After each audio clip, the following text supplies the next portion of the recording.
Let's be brutally honest here. Are you grinding tutorials, building projects, but still not seeing the results you want? Are the dream job offers still out of reach? Well, I've been there, building aimless projects, but not really feeling like I'm going anywhere. But everything changed after I shifted my approach. I was able to land an internship at Amazon, paying over $80 an hour, and when I graduated, a new grad offer, paying over $200,000 a year. But more importantly, I've helped thousands of students land their dream internship and job in AI engineering. This video is gonna go over why basic projects are fundamentally flawed, the two powerful project types that you need to actually get hired, the only math that you really need to start building those projects, the core engineering foundations that everybody needs to know before they can build any projects, the one AI/ML library that's your secret weapon, and finally, what I call the portfolio pyramid and how to use it to stand out. If you keep doing what everyone else is doing, the results will probably be generic and recruiters aren't going to reach out to you. But if you follow this framework, you'll stand out and companies will start reaching out to you. Trust me, that's the best part.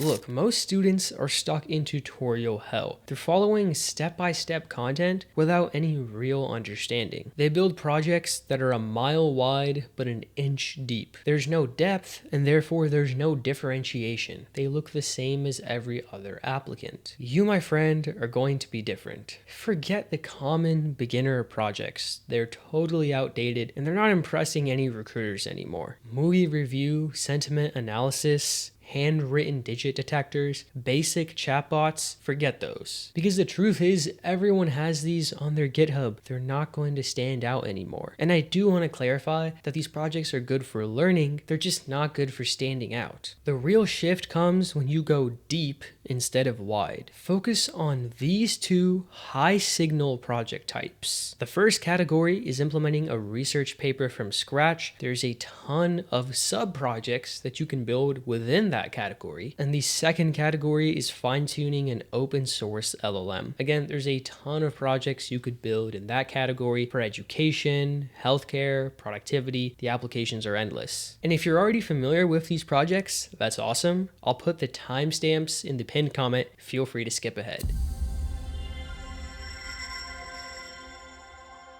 This is like rebuilding the cutting edge blueprint of technology, and therefore you get the real from the ground up understanding. Here's why this project is so powerful. When you read a research paper and actually implement it, it forces you to translate theory into practice. Second, there will be a ton of debugging and troubleshooting, and that's where the real learning happens. And third, you uncover the nuances behind the researcher's design choice. This is what truly levels up your thinking. And I know that might sound a bit overwhelming or scary. Don't worry, it's totally manageable. Here is a step-by-step plan for how to build this project. First, don't just pick the latest research paper. Instead, start with accessible foundational papers. Next, don't worry about matching the researcher's results exactly. Your code doesn't have to match their accuracy of their model to every single decimal point. That's a waste of time. Instead, we're going to focus on the big picture. We want to understand and implement the core ideas, the core parts of the model in a framework like PyTorch. Later, we can extend, experiment, and modify if you want to. The goal is to learn the concepts deeply, not build the state of the art.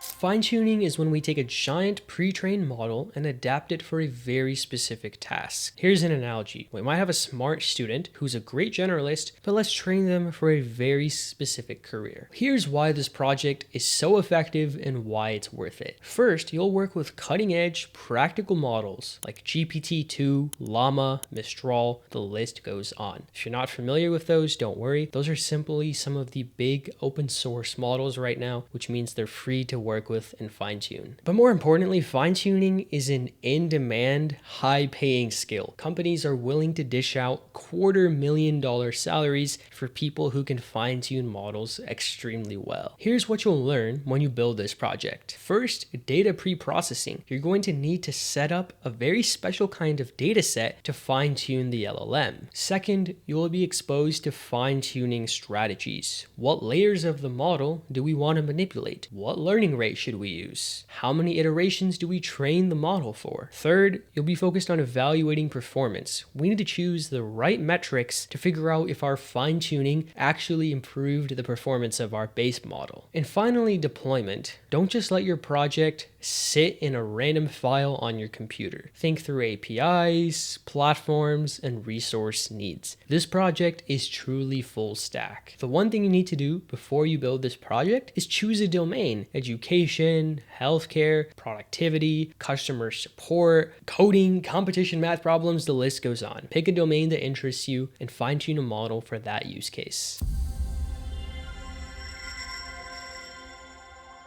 All right, the dreaded M word, math. Most people overthink this. They think you need to be an absolute expert of matrix calculus, probability, statistics, linear algebra, but the truth is you don't need a PhD in math to start building these projects. In fact, there are only two math concepts that you need to understand before you can build these projects. First, basic derivatives from calculus. Find the derivative of functions like x squared, e to the x, nothing crazy. We're not talking pages of derivations. And second, matrix multiplication. Know how to multiply two matrices by hand, know how the dimensions actually work out, and you're good to go. You're ready to start building projects. Don't get me wrong, there is more math involved in AI, but you can touch that later. Start building projects first and pick up the math as it comes up. That is the approach that I teach my students in our program, LLM Liftoff, and it's helped thousands of them land their dream offer in AI engineering. So I know this approach works. I even talked to 3Blue1Brown about this, an absolute legend in math, CS, LLMs, and he agreed. You can learn the math on the fly, just get started.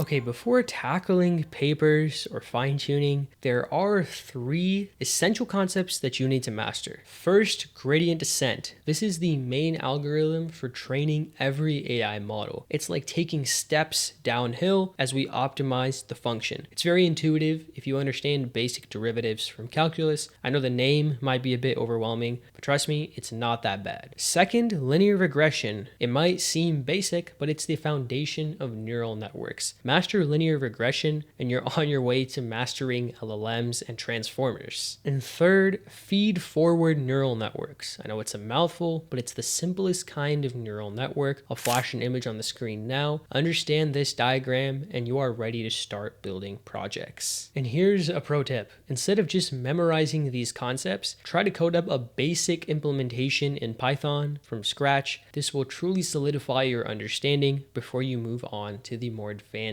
projects, the 2 that we talked about at the start of this video.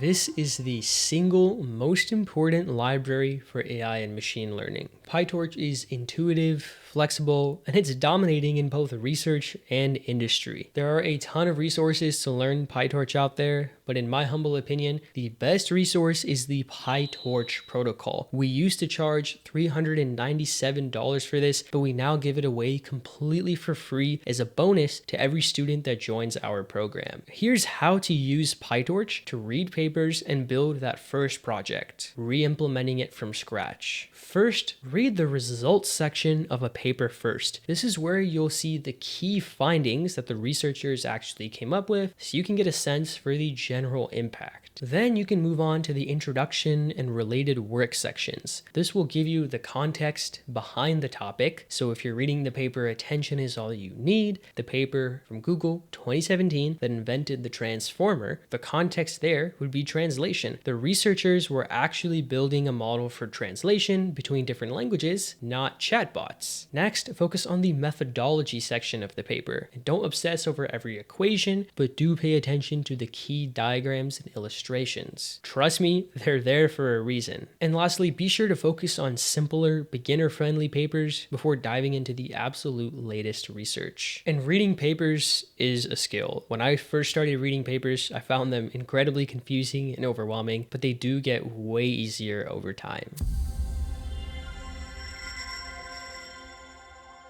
Let's revisit the portfolio pyramid. At the bottom of the pyramid, we have students with just academic credentials. They haven't built any projects. Their resume just lists a couple of classes that they've taken at school. In the middle of the pyramid, we have students who are starting to build projects, right? They're starting to get that portfolio together. But at the top of the pyramid, we have the portfolio holders. They have all the power. Recruiters reach out to them and they hardly even have to apply to positions. And again, what matters here is not the quantity. The students at the top of the portfolio pyramid aren't the ones with the most number of projects. Instead, they have 2 to 3 high quality, deep projects.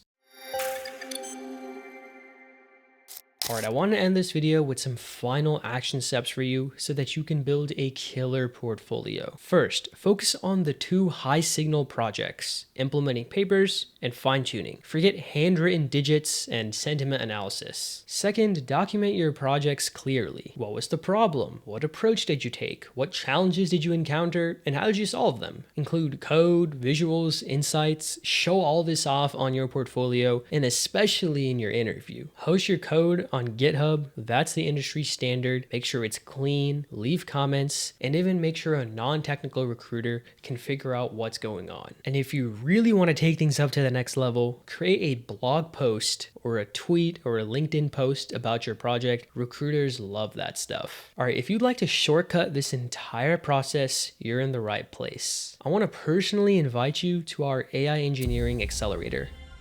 We've helped thousands of students land their dream offer in AI engineering. This system just works. We even have a full money back guarantee. I've never seen anything like this before. I do have to be honest with you though, it's a limited time offer and the price is increasing soon. So head to the link in the description to learn more. Next, if you're looking for another video to watch, if you're looking for some beginner friendly AI research papers, check out this video. You don't want to miss it. You've got this. Keep building, keep learning, keep going, and I'll see you in the next one.